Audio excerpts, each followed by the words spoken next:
It takes a lot of inner courage, I think, to be in HR. We are the ones when something goes right, nobody remembers HR. But when something goes wrong, HR is one place which is going to get all the blame. These are the three things which even youngster can emulate, and that is one is, in HR you are in service, serving the human being. You have to help people to create their better version, and that you can do only when you create better version of yourself. First, I was very curious to know and want the audience to know what has triggered the whole thought process about this book, because I am sure all your readers will tremendously personally and professionally benefit, and I have very deep conviction about it.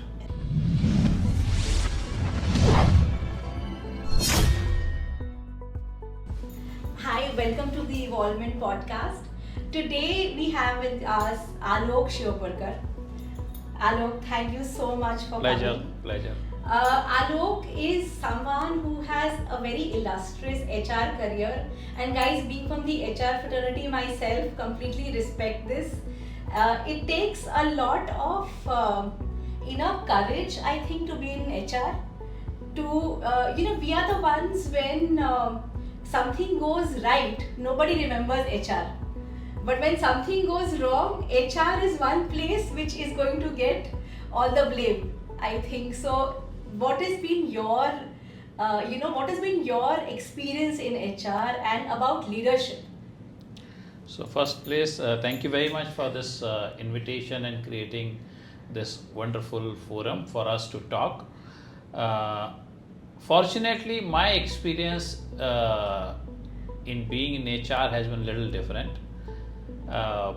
Deep appreciation I got from all my stakeholders, and I have always got positive responses from people. Of course, in a boxing match you get your own bruises, you get sometimes punched, but that's the choice you have made.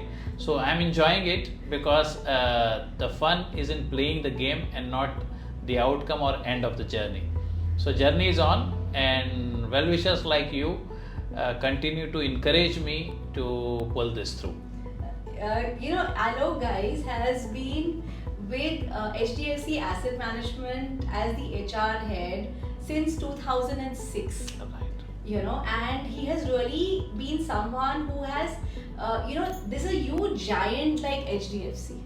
It takes a lot of courage, it takes a lot of planning, a lot of strategy to keep coming up with new things, especially, when the world around you is changing to that extent. When we talk about, here evolvement doesn't just mean evolvement at a personal level, but also evolvement in all areas of your life. What according to you is evolvement, and how have you seen your own evolvement in this journey? I think a very deep question within, and when I look back, and if I have to identify 2 or 3 career path breaking journeys of my career, or something on which I can lean and say there are 3 things which have led to this success, or these are the 3 things which even youngster can emulate, and that is one is, in HR you are in service, serving the human being. You have to help people to create their better version, and that you can do only when you create better version of yourself. Wow. Okay. That is deep. So as you get Apple 1, 2, 3, 16, 17, you get Microsoft software getting updated every time. How frequently you are updating yourself? Second is selflessness, so barefoot leadership. So are you willing to give? And analogically speaking, we always, the giver has an upper hand than the taker. So where do you stand by? And third is constantly strengthen the culture, showcase the examples to others so that people adopt right behavior, and the ethical leadership. Thankfully, wherever I have worked, whether with Tata's or whether with AIG or Cadbury's or Crompton, or of course a large part of my career in HDFC. I feel really privileged that found some of the amazing leaders who laid the foundation of being very, very ethical and very principled. So I think these are some of the things. When I get people to talk about involvement, they just talk about a very vertical kind of a growth. That you're at this level, maybe that is what you're growing. What I liked about your profile, and I really would like to guys touch upon this, it's not just a growth because you started in the manufacturing setup, and Crompton Greaves was a completely different ball game as compared to a Cadbury. They are in manufacturing, but it's one is electronics, one is FMCG. Then you moved on to a service industry. So there is such a huge jump. What was going inside you, and what did you have to, the qualities that you had to kind of inculcate there? What was that? See, every industry requires same skill sets in different dimensions. Okay.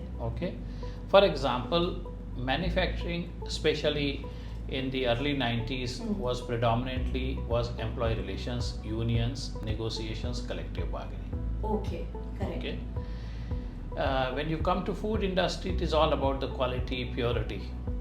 Not that quality was not important there, but as HR person, your direct influence on the employee relation climate. In service sector, it is all about the influence, leadership, capability building to the next level.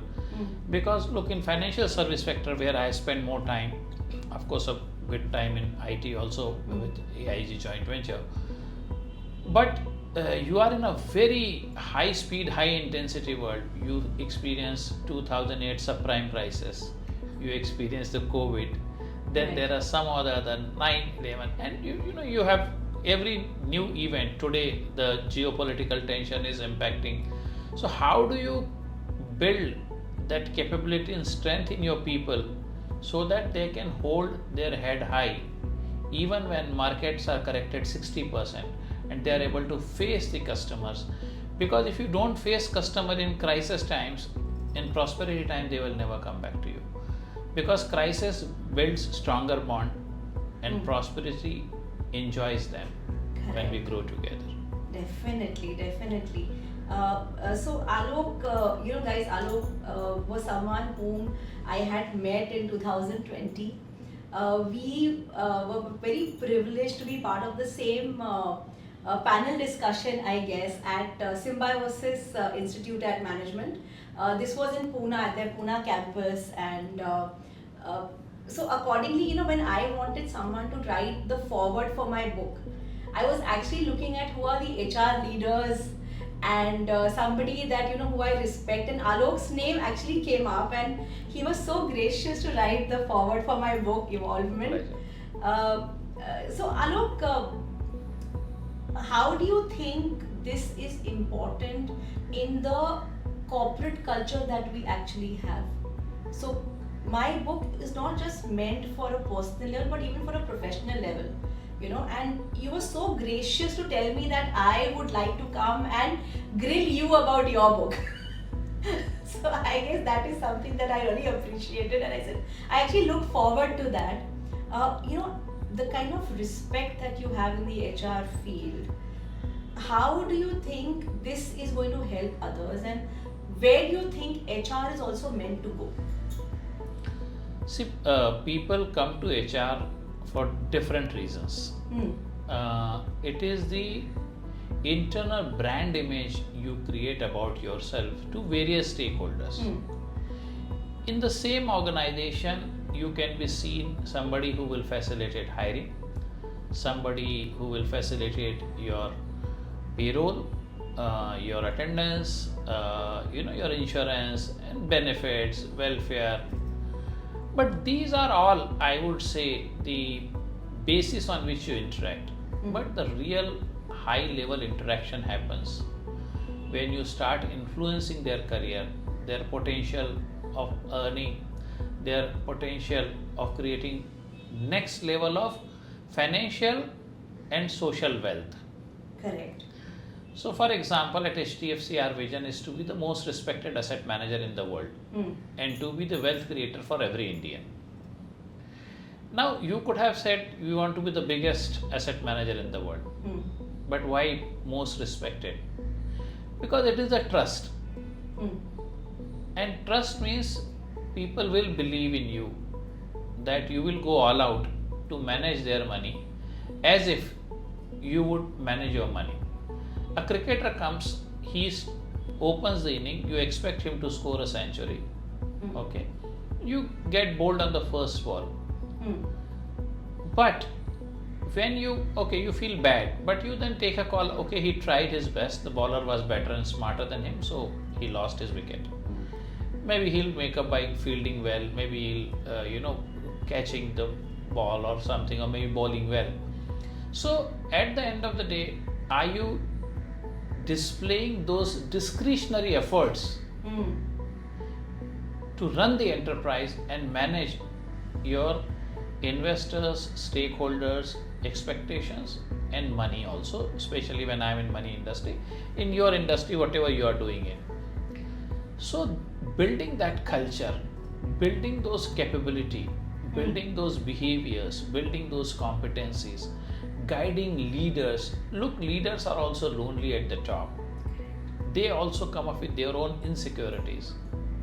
How do you bring the series of interventions on behavioral side where they can be their natural self on the table and talk to you in a most secured environment, safe environment, and then you think through or join their thinking process to ensure that their next critical important team is managed well, because the maximum time today leaders are spending is training their teams, and by choice that's the last thing anybody wants to do, because you are in a hurry to deliver outcomes, and training unfortunately doesn't figure into top 2 or top 3 priorities.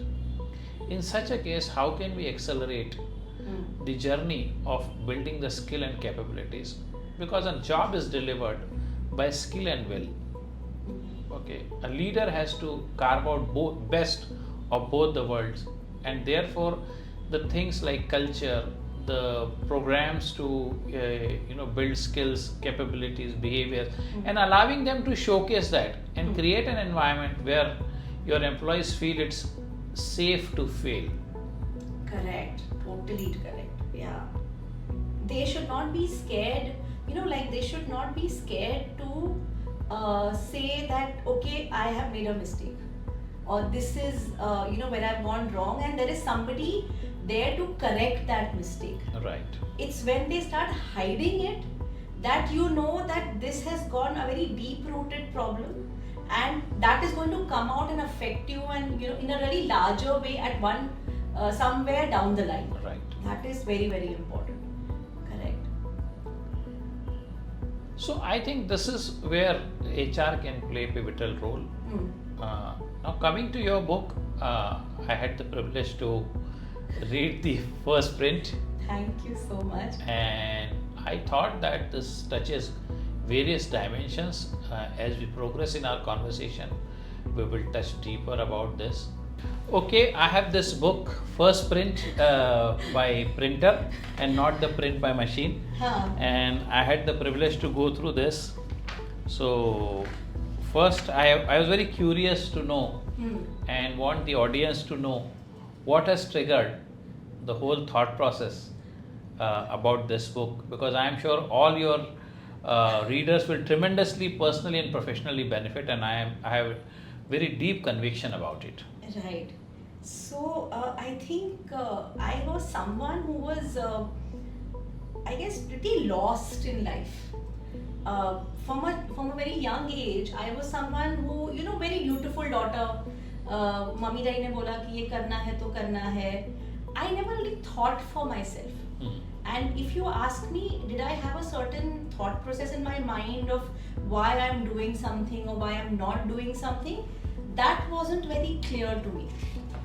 So I saw multiple failures. So for me, somewhere, my marriage failed. 6 years of marriage, and I chose to kind of, let it go. And I think somewhere I've given those little bit of hints about Yes, it. yes. It's not a biography. Yes. I didn't want it to be a Yes. biography कि Yes. लोग मेरे बारे में पढ़े मैं कौन हूँ. Yes. But the changes that I realized in my life, and one by one, this evolvement philosophy came into being. And what started affecting me, so I even started a business, by the way, and my business failed. I was initially into fashion designing. Once I had taken a gap, I couldn't go back to that. So that was like a big, again, another area where I had failed. So multiple things were happening. Then I went into HR.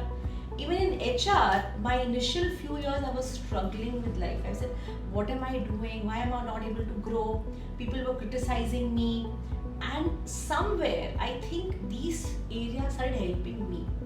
And I took such a change in my life that, the first job I had in HR, I got through a reference, was in Kotak Securities as a temp. Okay, I ran my MBA through correspondence, through Symbiosis, and I got it 8,000 rupees a month. All right, and believe me, when I finished my HR career, which is last in 2023 in Jan at IndusInd Bank, I was VP1 in 17-18 years. I was VP1 and I was obviously earning like a huge salary and all the perks. I was stood down to the MD of the bank. So you can imagine the journey that Yes. I have got. I think in 17-18 years nobody reaches that height.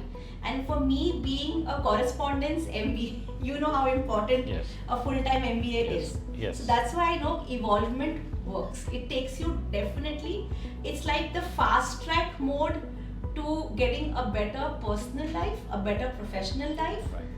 and actually having control over all areas of your life. So this is where my philosophy came into being.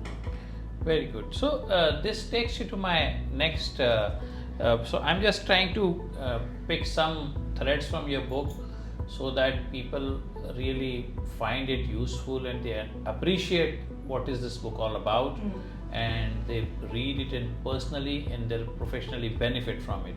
Right. So you write about the IQ, you write about the EQ, and then you talk about HQ. Correct. So anything you would like to share with the audience here? Okay, so when you say about HQ, there's one thing which I do in my sessions. I do one-on-one sessions with leaders. You know Yes, that. So yes. mid-management to top management Yes. and all that. Do you know that we are actually, when we are connected mind, body and soul, our internal soul age is actually supposed to be 2 years. We are meant to be as happy as we are when we are 2 years old. Okay. Okay, and why we are not happy is because we have taken on all the layers. So I've mentioned the onion layers. Yes. Okay, so we keep, anything happens to us, Hmm. we protect ourselves, we add on one more layer, one more layer.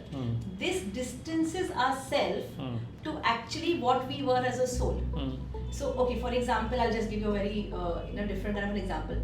If I tell you that Alok, you cannot talk in your accent, whole day you have to speak in a British accent or an Australian accent. You are now maintaining that new accent. Lot of energy is required. Energy is required. You're expending more energy, but you're now getting tired, Burned out. burnt out. Will you feel happy? No. So your happiness quotient has now got a filter. Yes. Okay, so once you start letting going of all the filters, by default happiness starts coming in. Happiness has always been there. So do you mean to say that as closer to our natural self we will be, Yes. it will bring more happiness to us? Yes, it does. And not just, so natural self, what is natural self? People talk about non-duality, and I actually had a podcast where I called somebody called Sukhdev Virdi, who is a musician, and he spoke about, he's now in the Bhagavad Gita, Advaita, and spoke about non-duality. But this is also non-duality. What you are inside, the same that you are outside. But what are we inside? Some people, even from a young age, grow up in that atmosphere of expectations, beliefs.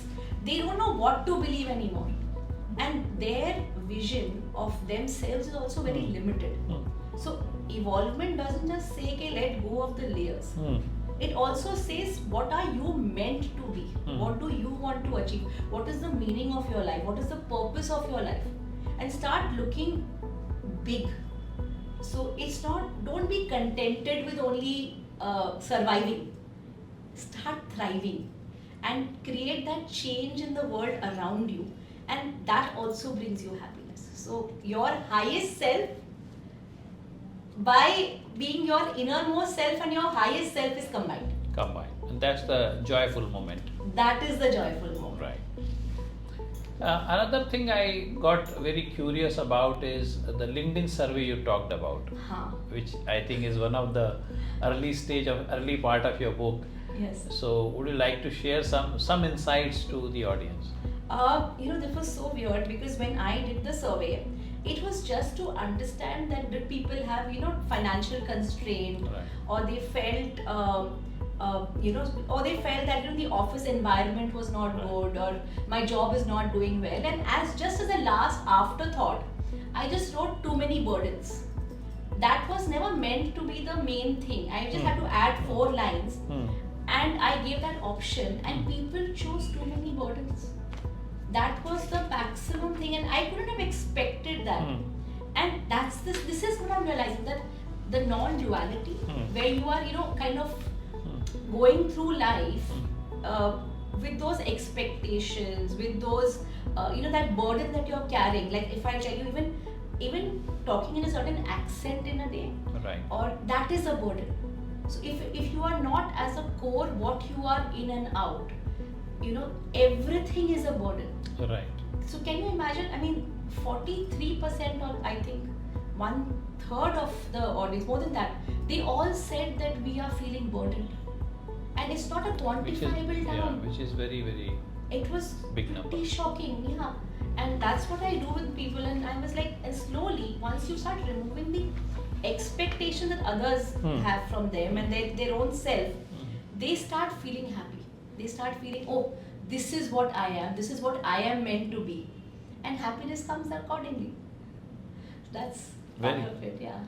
Also, another thing you touched, which is very important, I think, for audience is about how personal life and work life lines are getting blurred, Yes. especially in the post-COVID. How digitally there is a I wouldn't say interface, but inroads, and therefore work and personal life, and thanks to our mobile and mails on mobiles and messengers and everything, making it difficult. So do we really get a time to replenish our energy? Correct. Okay, so anything, because you specifically you have written something about it. Correct. No, it's very sad, and believe me, although I have written it, I know what I'm supposed to do, but I still struggle with it. Being on social media, where I have to promote my book, I have to promote my business. Every day morning, the first thing we do is we see our mobile. Tell me, I think you'd ask anyone, what is the first thing you do when you get up in the morning? I will say 80% people will say we see the mobile. And it's not just seeing your alarm, it's also seeing any messages, Yes. any what's happening on LinkedIn, News. or what is the news. That's a by default thing which is happening for all of us. And this is not just affecting that day, it's actually making us think in a faster format. The blur line is not just your office and your home, it's also the outside world and your inside world. It's completely got blurred. While we take out time to, so there are people who go for walks in the morning, Right. but they are also listening to their headphones. Yes. There is no demarcation between personal time, office time, social media time. It's all got so mixed and matched. There's a complete, I think, mixture happening, and because of that, our mind has got completely affected. The number of mental illnesses right now is at an all-time high. Tell me, this is even regular doctors are prescribing relaxant because that is the state where we are. I know personally so many people who cannot sleep at night. They require the television to fall asleep. That night, if they don't have a television on, they can't go to sleep. What is this doing for our internal occurrences? And it's actually a very, very serious thing, and has to be, you have to face up to this, that there is a problem. This cannot be the way to go. So that is one thing where I've realized. These are burdens, these are all there. Yes, and so two more important things which early briefly you have touched. One is about the interaction with young generation, young kids. Maybe you mention about your son, interaction with your son, and second is the sense of time. So, for example, 1 minute. 1 minute you put a timer. Okay, 1 minute for me could be different. Young person could be different. Old person could be different. How far or how close you will be to that minute. So that means the speed of mind. Yes. Okay. So if you would like to throw some light on that. I'll tell you, my nephew, who is 12 years old, he read my book, and he immediately comes back to me and tells me that Masi, my 1 minute got done in 32 seconds. Okay, and my mother, so they have not read the book beforehand, by the way. I kept telling them, read. Nobody read the book. They say, हाँ तू लिख ले. Okay, so this is what my family does to me. But when my mother, I said, okay, I would like you to close your eyes and count up to 60 seconds. That went up to 1 minute 45 seconds. So can you see the difference that has created? It's not just, don't take this as very ordinary, but that is how the mind works. The mind is elastic. You can stretch it how much ever you want to, or you can control it how much ever you want to. I think I've given that story about the mind towards the end, about the demon, Yes. you know, and the genie. Yes. Yeah, you it's have actually given- the genie. Yes, that we will touch base about it. Yes, it's an interesting story, Right. and the guru has given that genie to the disciple on his Correct. demand. Yes, on his demand. And so, you know what, our mind is something. Right now we were, I think towards the early 2000, we were in that dil mange more. Everyone Yes. was on this bandwagon. Humko chahiye. I want this. I want that. And even our ads were showing all that. Everyone wanted to be rich. Get rich schemes were going on, Yes. and so we have actually created this monster in our own mind where I want more, and this has created a lot of unhappiness in today's world. And this has a very serious bearing on your burnout, your fatigue, your disinterest, severely impacting your relationships. And like it or not, when you will be feeling loneliness, if you need a medical help, it is the first circle of relatives who will stand by you. So never to underestimate this. So Viren, you spoke about soul energy, Right. and in the soul energy you spoke about 3C model. Correct.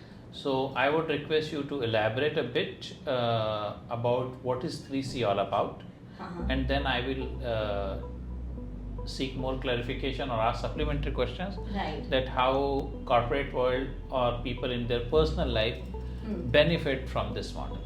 I have used this model in my own life. Right. When simple things, okay. First, I would like to say that when people talk about soul energy, they just feel, what are you talking about? It's an alien, something is coming. Atma ki takat, what is Atma? People are, but this is actually soul energy. When you actually start thinking and raising your own energy, ये कहाँ से आ रहा है? ये अंदर से आ रहा है. It's not a physical energy. But this has been a very ancient concept, because Atma Shakti, हाँ. inner strength. Exactly. I mean, it's a very, of course, while today people take time to connect, but latest example, Swami Vivekananda or Ramakrishna Paramahansa onwards. Everyone has written about Atma Yes, ki takat. yes. They have, but this generation feels that it's like when I talk about soul energy, they look so blank at me sometimes. I said, but I cannot call it anything else. I I can give it a very highfalutin name and say, okay, this is a new name, this is a new concept, but that would not be doing it justice. So it is soul energy, because your soul needs sustenance, needs that fuel, like anything else that you have. Like your body needs fuel, your soul also needs fuel. Right. So this is where we were coming from, and the 3 C's actually happened was that I realized that I was trying to help certain people, and I was like, I'm trying to help them, but they are not at the same page as me. Why are they not understanding? I know what is good for them, Absolutely. but they are not at the same page. And then I realized it's like, because I am operating from my own sense of happiness. So 3 C's तो English में है, which is certainty, contentment and contemplation. But इसको 3 स भी बोल सकते हो, which is सच्चाई, आपकी संतुष्टि और आपकी सोच. तो मैंने ये realize किया, I realized that I am talking to people because I am happy with that solution. मुझे पता है, I know that somebody else will gain from this. They are going to feel happy if they do this. But why do I feel that? Because that is my सच्चाई. You have to make people understand that is it your सच्चाई. So even I started in my team when I was working. I would not just say, okay, let's do this. Even if I did, there were 10 people, who would say somebody would do something else, somebody would do something else. I started telling them, okay, let me question you. I said, okay, do you not think this process needs to change? The minute you do that, okay, what is the change that you're going to get here? What are the options available? So when you start working like that, believe me, you are taking them to their point of सच्चाई, their certainty. देखो, belief वो है जो आपको बाहर से कोई बोलते हैं आप ये believe करो. Like I think मैंने बुक में भी लिखा है कि ये ओशो का एग्जाम्पल है, भाई. वो बोलते हैं कि आपको if you have बोलते हैं I have eyes, why do you want to see? You just put a blindfold on your eyes and say, you don't need to use your eyes. I have eyes, I will see it for you. Are we going to be comfortable with that? No. You need your own eyes, okay? But belief is that. Belief is something that do not question this, do not answer, do not argue. This is what you are meant to do. In an office environment, that's what you're expecting the leader to tell you. But that is not going to happen, because end of the day, that is not that person's सच्चाई, right? सच्चाई is something which comes from inside. आपको change लाना है, आपको सच्चाई में change लाना है. सच्चाई से सोच आएगी, सच्चाई से संतुष्टि आएगी, और संतुष्टि से उसकी सोच बढ़ेगी, और वो सोच से उसको और सच्चाई आएगी. So it's a नहीं, ये बहुत अच्छा framework आपने बनाया. But this is a genuine question कि ठीक है, with my experience I can link to it. But maybe the young people, young managers, leader, middle management, senior management, they would be very keen to know how. What is you have framework you have given, how to do it, how to implement in their day-to-day work life to get from their sachai to santushti to soch. Right. So do you conduct some kind of coaching, group coaching or training session where you enable people to go through these 3 C's and empower their soul and empower themselves to have better life, not only work life, the full holistic life? Actually what I realized was I don't need to work on the 3 C's, because when we are doing sessions, when we are doing training programs, people are actually letting go of those layers. Okay. When the layers start going, their inner voice starts getting activated. So they discover it. They discover their own sachai on their own. Like when they actually come to me, they tell me that, we are struggling with this, we are struggling with that. Just by themselves, once they let go of these layers, we work with them, they start coming up with their own wisdom. So their own wisdom, see, I cannot give you your wisdom from outside. they are people now who are, they say we are feeling so much calmer in our mind is feeling so much more relaxed, and because of that relaxation, that certainty is coming from within. Now they don't need anyone else to, if I will tell them, it's again, it's someone else telling you, right? You're right. So it has to come from inside. Once it comes from inside, then that cycle starts from there, and it's by default. It's not something that once it starts, that is a continuous process. I have seen it happen around me with so many people that now I know that you just have to first let go of their the layers, energize their soul, and these things start happening. That is the process that happens. So that is an automatic process. So friends, if you want to know more about it and take the expert advice or coaching from Veri, you can certainly write her, approach her, and she will always be as generous as she has been to add value to you through this framework. Now we move to the last part of this, because I don't want to disclose the full book. Right. Otherwise, I don't want to steal the thunder, because finally discovering and reading book, and nothing is more better than that. That's Correct. the best thing to happen. Right. So I would now like you to throw some light on your last model, where you talked about the soul leadership process. Correct. Where we talk about awakening, healing, Right. amplifying, and empowering. Right. So I think people associate healing only with these healers who are there. They say, when I tell people that yes, you will also, in the evolvement process, you are also going to get healed. They ask me what modality. If you're into healing, are you a Reiki person? Are you acupuncture? Are you doing back flower? So people come to me with all these suggestions, and I was like, no. Once you start the inner process, once you start your inner journey, okay, the wisdom is going to come from inside. So definitely I do work one-on-one with people, and we have seen amazing results. But it all starts with an awakening, by saying that yes, this is something that needs to get healed, or this is something that I need to work on. Many people do not want to take that one step. They feel, no, I can handle it. Okay, so this is very interesting. I know someone, and on LinkedIn, he keeps posting very disturbed posts. Okay, what is the point of living? What are we doing?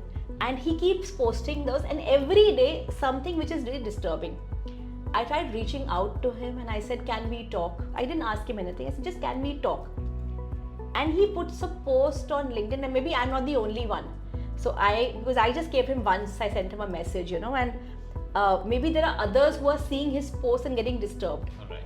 And then he put a post some 2 months back. He said, do not ask me if I am all right, if I need help. Let me be to resolve myself. Okay. And believe me, I was like, somebody must have troubled him or something like that. And today morning, again that person has put a post, what is the point of living, or something like that. Now, he definitely needs help. But that awakening that I need help, somebody can help me, has to come from within, right? If you don't want to improve yourself, you are happy with where you are, but you're still putting, what are you putting across in the world? Are you, have you met someone like that, where you know they need help, but they are not going to acknowledge it? So that awakening has not come. Yes. So awakening is the biggest thing. Awakening says that yes, I need help, and yes, I need it from outside. Absolutely. I have needed help. Believe me, I think there is no treatment that I have not gone through. I have gone through pranic energy. I have done Silva mind control. I have not gone to learn. I went to heal myself. I have gone through, even I think hypnotherapy. I have literally gone for a hypnotherapist, and I went there, I got it done, but I realized if healing has to happen, it cannot be outsourced. I have to take it on myself, and hence my entire process talks about self-healing. You cannot outsource healing. So the awakening comes from within. Yes, this part needs to get healed. Then the healing happens. Then it'll amplify the process, and then you are empowered, and it's a continuous cycle. So I guess I hope Yes, that yes. makes somewhere. Yes, Yeah. Yeah. So, friends, I think we had a very meaningful discussion about evolvement. As the name suggests, this is all about the evolution process. I would also suggest why you should read about this book is one is how leaders need to be earthquake proof, noise proof, and future ready. So I think this is a very interesting book for you to go through the journey of self evolution. Viren has done tremendous work, and this conversation throws a light on how this can free you up, liberate you, and build or add the new dimension to the chapter of your life, or new chapter to your life, and add value to you. Finally, I would only say that मंजिल तो ढूंढ ही लेंगे भटक कर ही सही, गुमराह तो वो है जो घर से निकलते ही नहीं. Start the process of self-discovering and take the advantage of this book, and well-researched book by Viren, and the hard work. Thank you very much. I was say great job, commendable job. God bless you. All the best. Thank you. And thank you for coming to my podcast and also talking about my only book. I think that is that really shows your greatness. I like it, yes. Yeah, I mean, and this, I really want this message to go everywhere. Yes. This is something that the 21st century that we are living in, we need this to understand our new life. Right. The life of our parents was very different. Yes. We need this because now we are going forth, and before things get so bad that you don't realize where you are, Yes. it's time to take back that control, and I think that is something which I want for everyone. And thank you so much, you. Alok. Thank you so much. Much obliged. Thank you. Thank you, guys, and we'll see you in the next edition of the podcast then. Thank you.